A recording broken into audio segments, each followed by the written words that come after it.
Olá, ouvintes e leitores, sejam bem-vindos à nossa leitura bíblica comentada.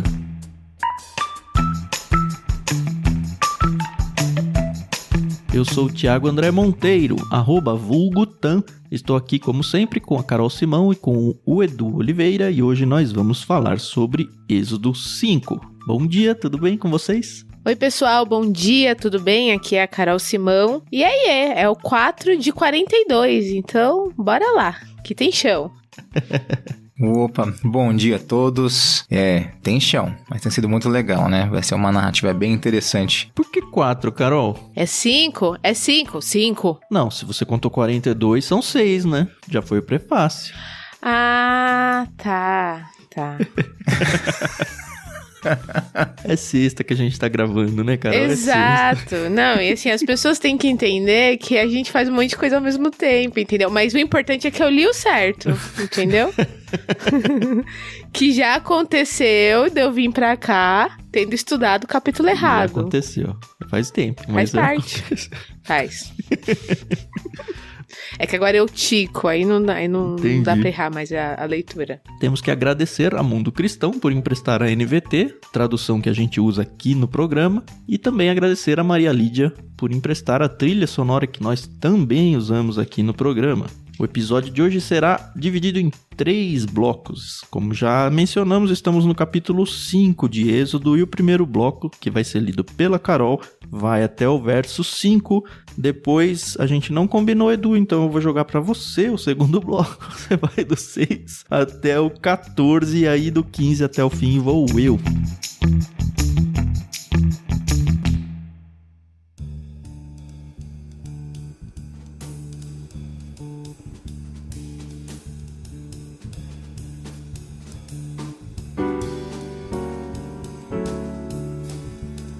Então vamos lá, bloco 1 em ação, vez da Carol, até o verso 5.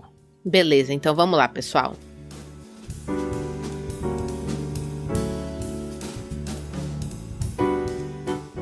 Depois disso, Moisés e Arão foram ver o faraó e declararam: Assim diz o Senhor, o Deus de Israel: Deixe meu povo sair para celebrar uma festa em minha honra no deserto. Quem é o Senhor? Retrucou o faraó. Por que devo dar ouvidos a ele e deixar Israel sair? Não conheço o Senhor e não deixarei Israel sair. Então Arão e Moisés disseram: O Deus dos hebreus se encontrou conosco. Portanto, deixe-nos fazer uma viagem de 3 dias ao deserto para oferecermos sacrifícios ao Senhor, nosso Deus. Do contrário, ele nos castigará com alguma praga ou pela espada. O rei do Egito respondeu: Moisés e Arão, por que distraem o povo de suas tarefas? Voltem ao trabalho. Olhem, há muitos do seu povo nesta terra, e vocês os estão impedindo de trabalhar.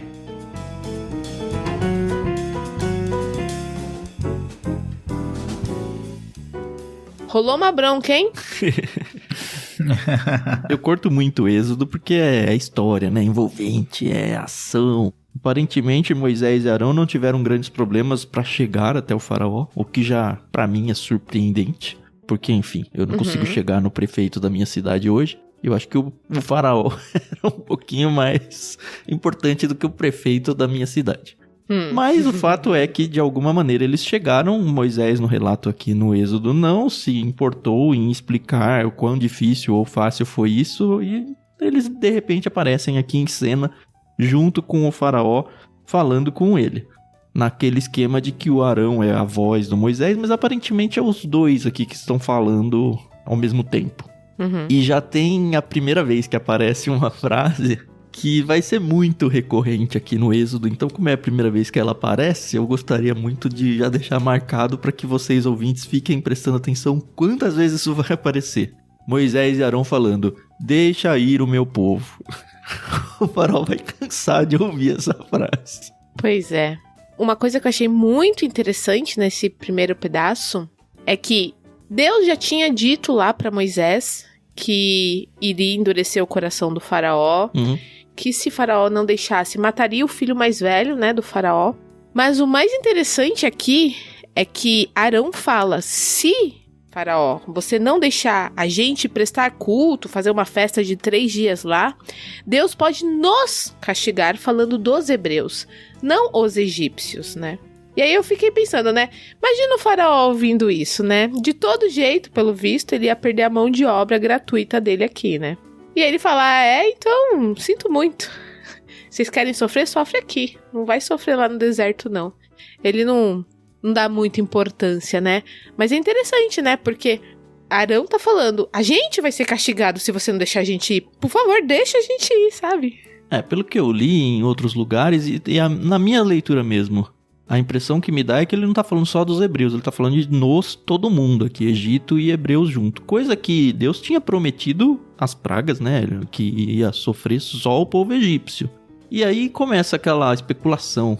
Porque eu vi comentaristas falando, isso aqui pode ser uma coisa adicional ao que o próprio Deus tinha falado para Moisés e Arão, no sentido de tentar expandir um pouco a coisa e talvez ganhar a simpatia do faraó aqui, no sentido de que não são só vocês, mas nós também vamos sofrer. Mas, de fato, é meio diferente do que Deus tinha falado. Deus tinha falado que ia punir os egípcios. E aqui aparece uma coisa adicional. Por outro lado, eu vejo outros comentaristas dizendo que não. Isso veio da cabeça do Arão e do Moisés mesmo. Deus não tinha dito isso.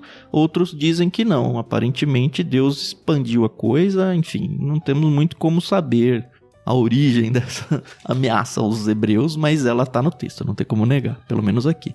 Talvez se encaixe com o conceito de divindade da época, né? E era muito comum, não só entre os egípcios, nas culturas da época, a ideia de uma relação com o divino de, olha, vamos fazer isso, senão vão ser castigado. Faça aquilo, senão você é castigado. Uhum. Isso era muito comum. Né? E você vê isso dentro do povo hebreu já na terra, e isso acontecia com os povos ao redor. Sempre aquela relação de medo, né? E que não é o que Deus quer. Exatamente. Isso é bem pontual. Uhum. Sim.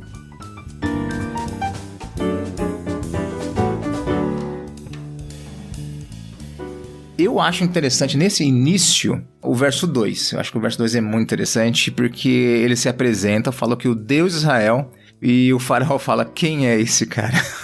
Não é? E o faraó era um cara que conhecia deuses de tudo quanto é jeito, né?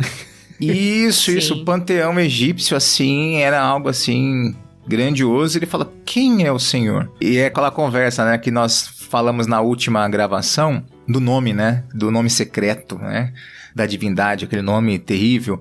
Ele fala, quem que é isso? Eu não conheço. Por que eu tenho que deixar? A gente tem que lembrar que o faraó, ele era considerado Deus até por ele mesmo, ou semideus, ou sei lá que nome dá pra isso. Isso. E o fato dele não conhecer é meio que um desprezo. Sim. Quem é esse cara aí perto de mim? Perto de mim tá entre parênteses aí, né, nas entrelinhas. Eu não vou seguir um cara que eu não sei nem quem é. Exato. E se encaixa, né? Eu vou pro Novo Testamento agora lá. A parábola de Jesus. Diz o tolo no seu coração. Quem é Deus? Quem é Deus? Eu faço as minhas coisas do meu jeito. Eu sou o Senhor da minha vida. E a conversinha lá, né? A continuação lá, Deus falando assim, tolo. E aqui a mesma coisa, né? Tolo, você vai perder muita coisa e no fim das contas, seu próprio filho, né? Então isso é bem forte aqui, esse questionamento dele, né? E assim, quem é Deus? Porque pra mim ele não é ninguém e ele vai atrapalhar o meu projeto, o meu trabalho, eu tô perdendo dinheiro com isso aqui. E isso é muito comum nos nossos dias, né? Nossa cultura capitalista, nossa cultura pós-moderna, né? Quem é Deus? Não, o que importa aqui é a minha capacidade de produzir, de ter dinheiro, de ter. E quem é Deus? Então esse primeiro contato aqui é bem a apresentação de Deus, né, para as pessoas. Uhum. E mais interessante, ele não só desdém da divindade, né, de Deus, mas ele fala, vocês estão atrapalhando aqui, vocês não estão vendo o povo ali, porque possivelmente, tá? Isso, de novo, conjecturas, eu gosto de imaginar como é que as coisas elas vão estar acontecendo. Quando Arão e Moisés foram falar com o faraó, o povo ficou naquela expectativa, né? Será que a gente vai? Será que a gente não vai? Então, na minha cabeça, tá bom? Eles não foram trabalhar naquele dia. Muitos até já estavam ali preparando as malas e os alimentos pra levarem, se preparando pra uma viagem, né? Porque se o faraó deixasse, né? Perna pra quem te quer. Já tá tudo no esquema, né? O comentarista na NVT de estudo fala isso aí. Ele falou que parece que o povo tinha antecipado a liberdade prometida e parado de trabalhar. É bem possível, talvez até bem provável que isso tenha acontecido mesmo. Tem acontecido, né? E aí o faraó fica danado, né? Vocês estão atrapalhando. Poxa vida, aqui, ó. Como o Edu falou, tô perdendo dinheiro. O tempo é dinheiro e vocês estão aqui. Não tem nada dessa palhaçada não de sair pra ir festejar Deus. Quem é Deus, né? Então, você vê que rolou ali não só um desdém, né? Mas uma bronquinha, né? Se a gente trouxer pros dias de hoje, sei lá, relacionamento patrão-empregado. Vai experimentar um empregado falar, eu preciso de um dia da semana aqui pra fazer alguma coisa pra igreja. Vê qual que é a resposta do seu patrão, né? Né? Não é muito diferente. E, assim, é o esperado do faraó. Por todo o contexto de escravidão, que a gente já falou algumas vezes. Mas, cara, é a força braçal do Egito. Não tem como abrir mão e falar, tudo bem. Vai lá.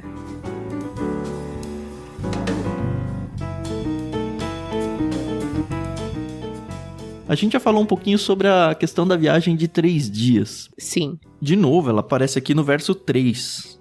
O Deus dos Hebreus se encontrou conosco, portanto, deixe-nos fazer uma viagem de 3 dias ao deserto para oferecermos sacrifícios ao Senhor nosso Deus. Eu já externei o meu incômodo com esse discurso ao faraó, porque já está claro para os hebreus, pelo menos para os líderes hebreus, que o plano é que o povo fuja, não é que vá lá adorar e volte. Por isso que me incomoda um pouco. Agora, de novo, porque esses 3 dias? Estudando para esse capítulo, eu fui conduzido por um dos livros que eu estudei. Aí é o capítulo 8, que vai explicar esses 3 dias. Eu acho que, apesar de a gente não ter chegado lá, vale a gente mencionar os versos 25 e 26. Porque, como eu disse no começo do episódio, o Moisés e o Arão vão várias vezes à frente do faraó e vão negociando com ele, né? Deixa sem meu povo. E lá no capítulo 8 diz assim, olha... O faraó mandou chamar Moisés e Arão e disse, vão e ofereçam sacrifícios ao seu Deus, mas façam-no aqui mesmo, nessa terra. Ele não quer deixar o povo ir, né? E aí vem a explicação. Não seria certo, respondeu Moisés. Os sacrifícios que oferecemos ao Senhor, nosso Deus, são detestáveis aos egípcios. Se apresentarmos aqui mesmo nossos sacrifícios, que os egípcios consideram detestáveis, eles nos apedrejarão. Então, aparentemente, existe um argumento para justificar essa saída de vamos lá, vamos fazer um negócio que é muito feio. Enfim, é a matança dos animais. A gente sabe como eram os sacrifícios do Antigo Testamento e aparentemente era uma ojeriza para os egípcios. Simplesmente ver e participar, mesmo que indiretamente, dessa coisa toda. E porque tem aquela coisa... que eles adoravam alguns animais, né? Sim. Eu não sei qual é o contexto e tal, mas... Talvez ofendesse e tal, né? Exato, tem isso, né? Não tinha parado pra pensar, mas é verdade. Bem contemporâneo, né? Hoje em dia, né, tem coisas que você fizer, não, mas não pode. Não, isso é um absurdo, não pode acontecer esse tipo de coisa. Não, a gente não aceita isso, né? Imagine só a potência que era o Egito, né? Na vanguarda da escrita, né? Na cultura da época. Vocês querem fazer essa adoração antiquada? O tempo mudou. Vai maltratar um animalzinho. Não tô dizendo que tem que maltratar animais, tá? Não é isso não, tá? Calma aí, povo que gosta de bichinho. Claro. Não é essa a questão. Mas você percebe que, às vezes nós percebemos esses links assim... Isso é um absurdo, como algo assim vai maltratar o boizinho lá, o cabrito. E como a Carol falou, isso pode ter um quê de ofender os deuses do Egito de alguma forma. Sim, Talvez. Sim. Até porque, se você olha, né, quem gosta de aqueles hieroglifos, aqueles desenhos, né, é interessante que era o corpo humano com cabeças de animais. Já viram isso? Quem assistiu Indiana Jones, a turma oitentista aqui, né? Aquelas cenas, né? Acho que do primeiro filme, né? O Templo Perdido lá e tinha, né? Cabeça de águia, cabeça de gato, né? Essas coisas assim. Então acho que era bem... Indiana Jones tem só 3 filmes, né? É isso, né? Não, 4. são 5. Tem um quinto que vai sair agora. Não, 3. Deixa quieto. O resto é não canônico, vai. Ah, sim, verdade. Tem o Harrison Ford? Tem, mas não é de verdade. Talvez se redima nesse final aí, eu acredito nisso, eu creio. Não vai redimir não, Carol? A Carol já tá me desanimando aqui. Não, gente. Sinto muito. Que coisa, que triste. Você já assistiu? Já saiu esse filme? Já, gente, já saiu. O 5? É ruim também? Uhum. É ruim igual o 4? É péssimo, horrível. Aí acabou com a minha infância. Bom, então só tem 3. Voltemos aqui pra imagem real, né? Então, o que acontece? Ele questiona isso, mas é importante lembrar que o plano não era uma fuga, né? Era saída mesmo. Então, Deus não ia mudar o plano estava feito. Uhum. Esse é o argumento pra inflamar mesmo, né? Aliás, é o que ele mostra no capítulo 4, pra mexer com o brio do faraó. O argumento é, deixa eu mexer com o faraó. E mexe. Sim.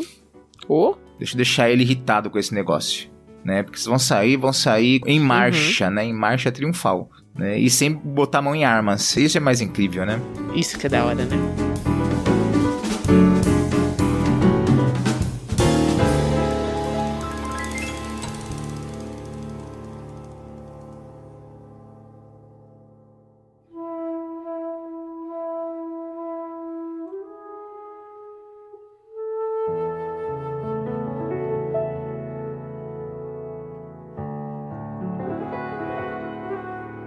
E o bloco 2, que a gente vai entrar agora, mostra que funcionou, né? O faraó tá um pouquinho bravo, né? Coisa pouca. Imagina. Vamos lá, Edu, sua vez de contar o que aconteceu aí, qual foi a reação do faraó. Bora lá.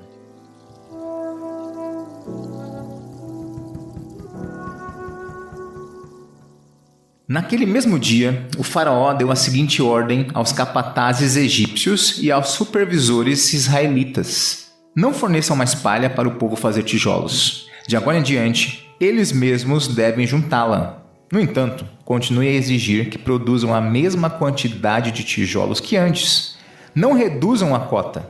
Eles são preguiçosos e por isso clamam: deixem-nos sair para sacrificar ao nosso Deus. Aumentem a carga de trabalho deles e cobrem o cumprimento da tarefa. Isso os ensinará a não dar ouvidos a mentiras. Os capatazes e os supervisores saíram e informaram o povo: assim diz o faraó, vocês não receberão mais palha, saiam e ajuntem-na onde puderem encontrá-la. No entanto, continuarão a produzir a mesma quantidade de tijolos que antes. Então o povo se espalhou por toda a terra do Egito para juntar a palha que sobrava das colheitas. Enquanto isso, os capatazes egípcios continuavam a pressioná-los. Completem sua cota diária de tijolos, como faziam quando nós lhes fornecíamos palha. E açoitavam os supervisores israelitas que haviam sido encarregados das equipes de trabalhadores. Por que não completaram a cota nem ontem e nem hoje? Perguntaram.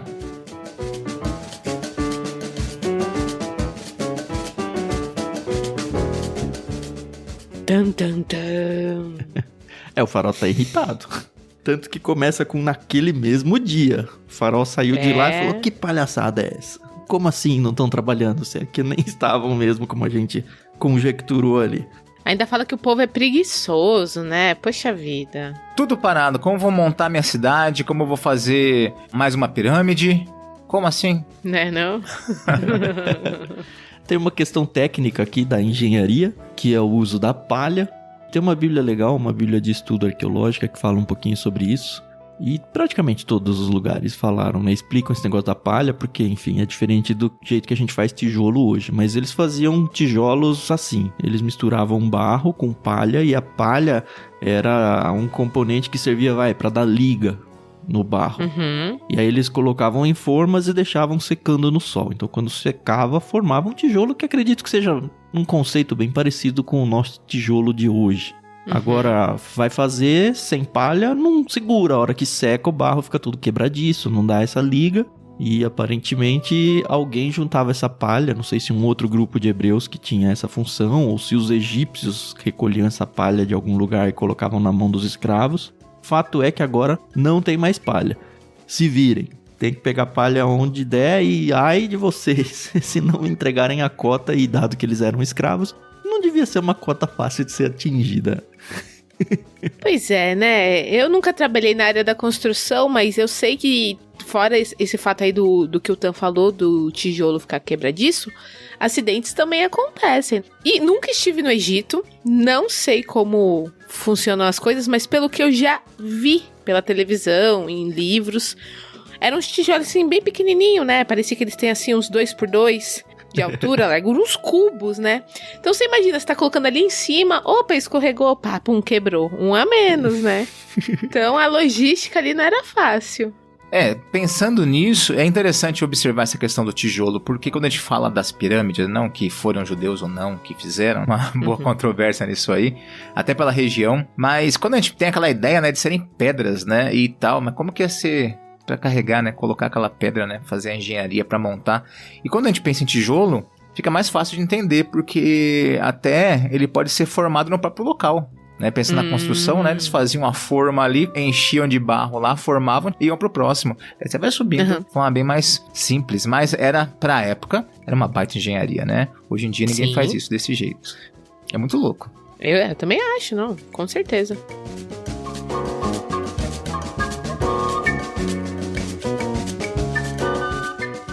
Aqui aparecem duas figuras da liderança, a gente entende um pouquinho da hierarquia. Tinham os escravos que faziam trabalho braçal, e aparentemente tinha 2 níveis hierárquicos de comando. Um primeiro nível eram de hebreus, e eles que estão sendo açoitados não são os escravos, são os capatazes, né? Deixa eu ver, que cada bíblia deu um nome. Isso, capatazes, aqui Capitão do Mato. Capitão do Mato. Capitão do Mato é boa. No nosso contexto, o Capitão do Mato era ou mestiço, ou era mesmo negro, só que ele obedecia e tinha privilégios, né? Aqui, pelo jeito, não. Eles eram hebreus mesmo, mas eles serviam mesmo, não tinha jeito. Ou obedecia ou obedecia. Pelo que eu vi aqui, que eu também fui ver esse negócio dos capitães do mato, pra trazer mais pra nossa realidade, muitas vezes, como o Du falou, eram mestiços e a gente não quer ofender aqui ninguém, tá bom, pessoal? A gente só foi atrás de história mesmo. Outras vezes eram escravos já libertos. Só que quando o escravo ele era liberto, tô falando contexto Brasil, tá? Ele era muitíssimo pobre, né? Tinha trabalhado a vida inteira e não tinha nenhum recurso. Então eles trabalhavam como capatazes pra ter o mínimo de sustento.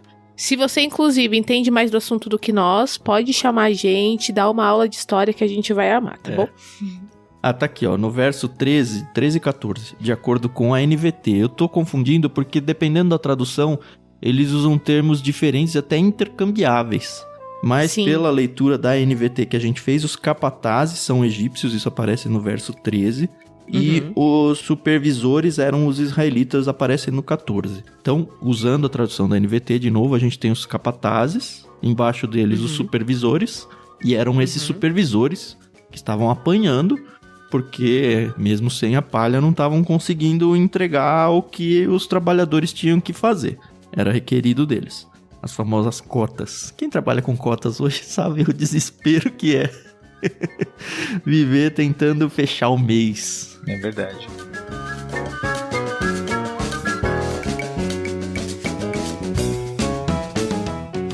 Aí o que aconteceu? Esses supervisores israelitas foram suplicar, a palavra é boa, né? Suplicar ao faraó. Você tá... Não, eles não falaram você tá louco pro faraó, porque já estavam apanhando assim, esse você tá louco, imagina, né? Mas o que vocês estão pensando? Não tem como, a gente tá nem recebendo palha. Mas os capatazes, que são os egípcios, né? Eles continuam exigindo. Façam tijolos, a gente é açoitado constantemente. E para eles, sendo os líderes, mesmo os judeus, eles, acredito eu, que eles não eram açoitados no dia a dia. Talvez os escravos, o peão de obra lá no fim da ponta. Mas eles tinham, por ter, né, a liderança, eles deveriam ter algum tipo de privilégio mínimo que fosse. Só que agora eles estão sendo açoitados também. Só que isso já é a terceira e última parte, né? Já entrou, que é a partir do capítulo 15. Guarda aí, daqui a pouco a gente volta. Só pra fechar, vai, esse segundo bloco. Tá certo. É interessante ver a estratégia do faraó. Não tem como negar que é uma estratégia dele. Olha, vem o Moisés e o Arão, jogam uma mensagem aqui, jogam pra mim um pedido que não faz menor sentido pra nós egípcios. Sim. Eles claramente incitaram e excitaram o povo todo com essa ideia, e o povo já tá, como a Carol falou bem, né, montando as malas pra sair. Qual que é o plano dele? Jogar o Moisés e o Arão contra o próprio povo. E funciona. Não tem como negar. Funciona.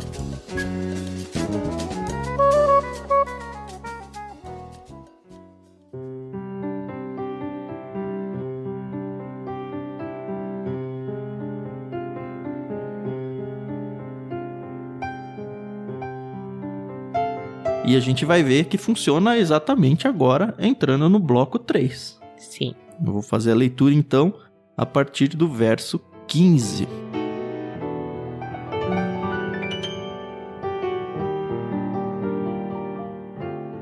Então os supervisores israelitas foram suplicar ao faraó: por favor, não trate seus servos desse modo. Não recebemos palha, mas os capatazes continuam a exigir: façam tijolos. Somos açoitados constantemente, mas a culpa é do seu próprio povo. O faraó, porém, gritou: vocês são preguiçosos, preguiçosos. Por isso, andam dizendo: deixem-nos sair para oferecer sacrifícios ao Senhor. Voltem agora mesmo ao trabalho. Não receberão palha, mas terão de produzir a mesma cota de tijolos. Quando os supervisores israelitas ouviram: vocês não poderão reduzir a quantidade de tijolos produzidos por dia, perceberam que estavam em sérios apuros. Ao sair do palácio do faraó, encontraram Moisés e Arão, que os esperavam do lado de fora.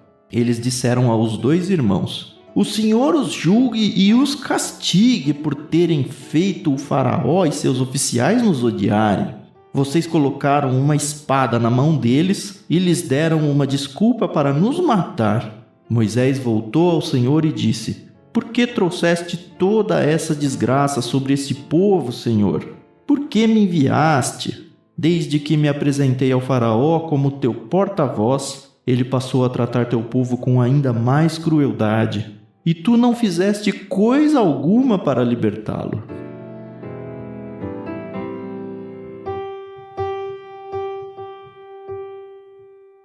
E acaba. A gente vai ter a conclusão, não vai concluir, né? Mas a gente vai ter a resposta de Deus logo que abrir o capítulo 6. Mas a gente não tá falando do capítulo 6 ainda, então a ideia é que fique no ar e você volte na semana que vem aqui com a gente para ouvir isso. O que a gente tem que falar aqui é o que eu estava dizendo no fim do bloco passado: o plano do faraó funcionou. Enquanto a gente terminou o capítulo 4 com o povo todo empolgado e concordando com esse discurso de puxa, vamos lá, e lembra, eles se prostraram, adoraram, se alegraram, porque enfim Deus enxergou o nosso sofrimento e vai nos libertar.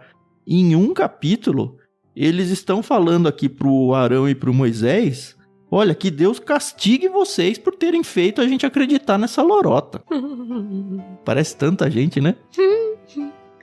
Bem isso mesmo. Essa questão agora do povo se levantando contra Moisés, né, dos líderes aqui, questionando também toda essa situação. E eles vão para Faraó, não vão reclamar com Moisés, né? Eles vão reclamar com Faraó. Olha a proximidade também que tinha, né?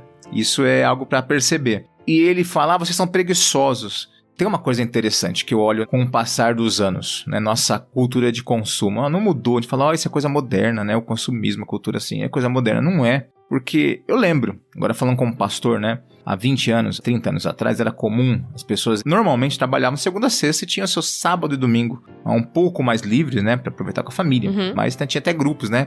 Vamos fazer mutirão, vamos fazer isso. Hoje em dia isso é quase inconcebível, né? É uma coisa que eu, como pastor, por exemplo, eu tenho aquele jogo de cintura de entender que não funciona. Fala assim: vamos fazer um mutirão, tá, preciso de tantos homens aqui. É quase raro você conseguir fazer isso hoje. É que a gente tá na capital também, né, Edu? Talvez no interior essa realidade não seja tão ferro e fogo assim.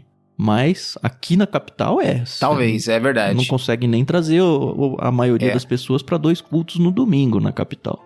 Exatamente. Então, essa cultura de consumo, ela é muito forte, né? E ela vai na contramão do que desde o início Deus está ensinando para o seu povo e para nós, né? Para nós em geral. O homem tem aquele tempo de parar, de cessar tudo, né? O Shabat. E não só parar, mas parar e contemplar o Criador. Ter esse tempo com o Criador, tempo de adoração. E é de aprendizado, de descanso também, né? E aí aqui ele julga eles: vocês querem parar pra adorar? Vocês são preguiçosos. Sim. Eu não quero gente assim aqui não, vamos trabalhar, quero vocês trabalhando, né? Então isso fica muito claro aqui. Nada é novo debaixo do sol, né? Nada, se de fato o povo saísse 3 dias e voltasse, coisa que a gente sabe que não ia acontecer, mas vamos supor que sim, é pelo menos uma semana sem o povo trabalhando lá. 3 dias para ir, 3 dias para voltar e 1 dia lá para os sacrifícios e todo o ritual que seria feito. Completa aí 7 dias.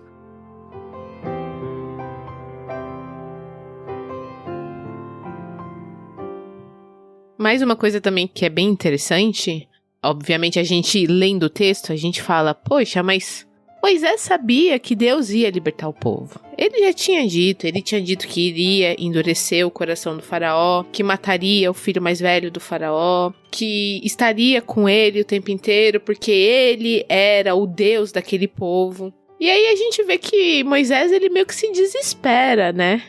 Poxa, Deus, como assim? Eu tava lá quieto no meu canto, cuidando As cabras do meu sogro. Porque você me chamou, né? Isso aqui sou eu parafraseando, né? Tava cuidando ali das cabrinhas, tava com os meus filhos, minha esposa tava comigo, né? Moisés, ele poderia parar aqui e falar, chega, eu tava vivendo minha vida há 40 anos, e aí o Senhor vem e me chama pra viver isso aqui, né? E aí a gente pensa, né? Quantas vezes a gente faz isso? Uhum. Quantas vezes a gente passa por um problema que, quando a gente olha depois lá pra trás, a gente vê que nem era um problema.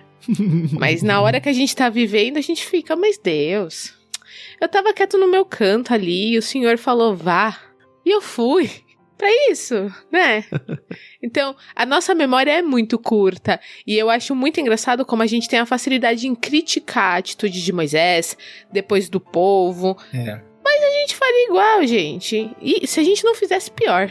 A gente não pode esquecer que o Moisés, ele tá sendo treinado para ser líder. E aqui ele tá no começo de uma vida de liderança. Não aconteceu nada ainda nessa escola de liderança dele. Uhum. Claramente, primeiro de tudo, né? É interessante isso que a Carol falou. Deus já tinha dito que ele endureceu o faraó e que o faraó não deixaria o povo sair assim tão facilmente. E que ia ser necessário pragas, a matança dos primogênitos e tudo. Mas claramente Moisés não antecipou o efeito que a recusa e qual seria a reação do faraó em relação a isso. Quando o Arão e o Moisés foram conversar com os líderes do povo, isso do capítulo passado, acredito eu que eles falaram o discurso todo de Deus, dizendo que o faraó não vai deixar de primeira. E o povo, os líderes, concordaram com esse discurso. O que estranha é o fato dessa reação deles aqui. Óbvio que é estranho até a página 2, porque, enfim, eles estão sendo açoitados, eles estão sofrendo, eles já eram escravos super cobrados e agora está sendo cobrado ainda mais. Não é fácil, a gente sabe que não é fácil. Agora, olhando para Moisés como um líder, eu li um trechinho aqui muito interessante. De novo, eu não anotei da onde, mas diz o seguinte, olha... Os servos escolhidos de Deus é uma aplicação, talvez seja da Bíblia Wiersbe, eu gosto muito dela porque ela aplica muito aos nossos dias. E acho que essa frase toda cabe a nós hoje. Os servos escolhidos de Deus devem esperar oposição e falta de compreensão, porque isso faz parte do que significa ser líder. E os líderes devem saber ficar a sós com Deus, abrir o coração e buscar força e sabedoria da parte do Senhor. Isso me fez pensar bastante, me fez pensar coisas tanto para o Moisés, quanto talvez principalmente para os líderes, os hebreus, os escravos, no sentido de que quando apertou a situação, eles foram falar com o faraó.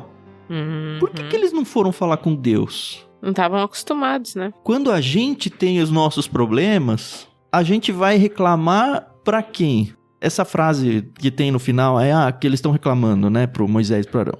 Trouxeste toda essa desgraça. É interessante, a NVT ela coloca como uma opção de tradução como fizeste todo esse mal. Cara, você tá falando que Deus fez todo esse mal. Será que Deus é bom mesmo? Sabe, a gente quando tá em situações que tá sofrendo e onde as coisas parecem que estão pior, é quando a nossa fé tá sendo testada. Será que Deus é bom mesmo? Será que ele é fiel? Será que ele é poderoso? Ele acabou de prometer que ele ia fazer isso. E, inclusive, cantou a bola de que ia ser doloroso. Às vezes ele não vai aparecer... Às vezes não, ele não vai aparecer no nosso ouvido cochichando e contando pra gente o plano. Mas ele tem o plano. E o plano, muitas vezes, vai ser a gente sofrer. Vai ser a gente se dar mal no começo.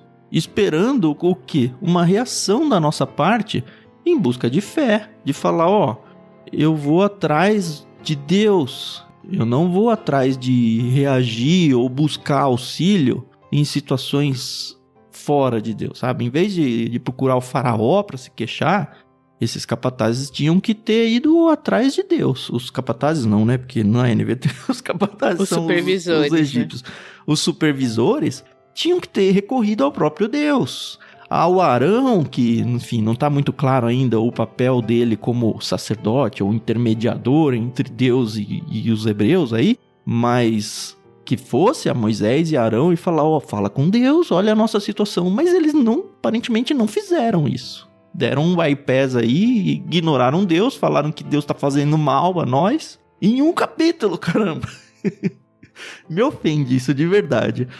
Mas ao mesmo tempo, me mostra que quantas vezes eu agi igualzinho eles. Porque a hora que aperta o calo, a hora, sabe, com perdão da palavra, a hora que a água bate na bunda, a gente tende a esquecer Deus rapidinho. E ir atrás de reclamar com o chefe, com o pai, com o bispo, não importa. A gente vai reclamar com as pessoas erradas. E com quem muitas vezes não tem poder. Exatamente. E é interessante, quando a gente pensa ele sendo trabalhado aqui para liderar, ou ele assumindo liderança de fato, não tem jeito, né? Quando você assume liderança, você vai entrar naquela questão de sofrer oposição e ter que aprender a entender isso. E eu gosto de uma frase do Ed Stetzer, né? Um teólogo, um pastor americano, e ele fala desse jeito num dos livros dele: se você quer que pessoas gostem de você, ele fala, não seja líder. E ele continua, se você quer que pessoas gostem de você, vai vender sorvete. Já viu? Ninguém olha com cara de borrada pro sorveteiro. Ninguém olha, um sorveteiro vindo ali. Então, é o desafio da liderança, né? Um sorveteiro passando ali, que coisa absurda. Ninguém faz isso. Todo mundo gosta de sorveteiro. Então, é um desafio, né? Já Moisés sendo preparado ali. E talvez Moisés, olha eu trazendo pra cultura pop aqui o negócio, né? Talvez Moisés, se existisse o Frozen na época dele, ele ia falar assim, puxa, entendo o coração lá do... Como que é o carinha lá que cantava musiquinha que bicho é melhor do que gente? O Christoph. Isso, lembra que ele é um cara emburrado, não gosta de gente, porque ele decepcionou, né? Ele fala, bicho é melhor do que gente, né? E talvez Moisés ficava naquela, puxa, quando eu tava lá com das ovelhas, das cabras do meu sogro, né? Tão mais fácil, pelas montanhas e isso e aquilo, agora esse povo que reclama. E ele vai experimentar isso, olha, por 40 anos. Ele tá começando a se calejar aqui, né? Tá começando agora. Tá dizendo, onde eu fui me meter? E por que raios a gente busca ser líder então, hein, Edu? Não pra é? Quê que a gente busca? A gente podia ser um pastor que vende sorvete, pelo menos. Pastor água para açúcar. Olha só que o povo quer ouvir. É o grande desafio. E Moisés é uma liçãozinha pra gente. Pior que tem uns pastor que vende sorvete aí, né? E aí ele compromete a liderança. Exatamente. E é aqui que Moisés já começa a experimentar isso. Mas é muito bom porque acontece uma coisa aqui. Ele recebe essa situação e parece que ele silencia. Ele não, logo de cara, já sai se opondo a esses homens aí. Ele vai conversar com Deus, com quem pode resolver mesmo. Isso é uma coisa boa que você vê em Moisés. Aliás, nós vemos isso acontecendo muito pra frente na vida, no caráter de Moisés, com exceção do erro lá na frente, que a gente vai falar depois. Que aí ele dá uma escorregada, aí ele se ira. Mas até então você vê sempre Moisés sendo esse mediador que escuta, que observa, trata em momentos pontuais, mas que normalmente ele vai conversar com Deus a situação, vai levar para Deus a situação e na sua humanidade mesmo, questionando. E aí, por que isso mesmo? É desse jeito mesmo? Uhum. Acho que é isso. É isso, gente. É isso.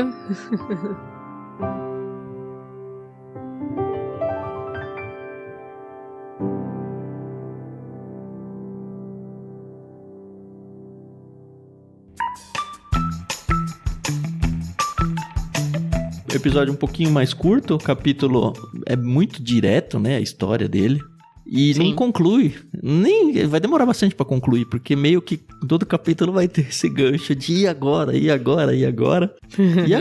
nesses 5 também, e como a gente adiantou, Deus vai responder, vai abrir o capítulo próximo respondendo isso, e é meio que, a gente vai ver, né, é meio que Deus falando, tá, agora o cenário está pronto para eu começar a agir. Eu precisava exatamente dessa reação do faraó e ele fez exatamente o que ele tinha que fazer. Agora o povo talvez não tivesse reagido do jeito certo, como a gente falou. Mas a história ela está bem desenhadinha do jeitinho que eu queria e agora a coisa vai vai acontecer. Vai andar, né? Mas semana que vem a gente fala sobre isso. Isso aí. Queria agradecer mais uma vez, como sempre, o Edu e a Carol por estar dividindo esse espaço com a gente. Agradeço os ouvintes que estão aqui também. Não se esqueçam de divulgar esse projeto para outras pessoas, para que elas conheçam a Bíblia. A gente tem descoberto pessoas que têm se reencontrado com a Bíblia. Talvez pessoas que estejam vendo a Bíblia pela primeira vez aqui com a gente. E isso enche a gente de alegria de verdade em saber que nossas vidas podem catalisar encontros com Deus. Sejam encontros já genuínos no sentido de a pessoa se converter através disso, seja só uma sementinha que vai frutificar sei lá quando, não tem problema. A gente está fazendo aqui o nosso papel e você pode ajudar a gente fazendo o seu papel de fazer esse conteúdo chegar em lugares que não chegaria de outras maneiras. Faça isso sempre que você puder, pega um corte do programa e divulga do jeito que você quiser aí nas suas redes sociais. A gente não tem frescura com essa questão de direitos autorais, de nada. Se você quiser pegar uns trechinhos e postar aí nos seus TikToks da vida aí, fiquem à vontade, tá? E é isso. Semana que vem a gente volta. Não se esqueçam que a gente precisa de ofertas também. A gente é um projeto missionário e a gente tem um sistema de financiamento coletivo que você pode fazer parte dentro do Catarse, se você quiser conhecer o projeto com mais detalhes e pelo menos acessa para ler o que a gente propõe lá. É catarse.me/ictus. Ictus tem 2 Hs, as pessoas normalmente escrevem errado. É ICHTHUS.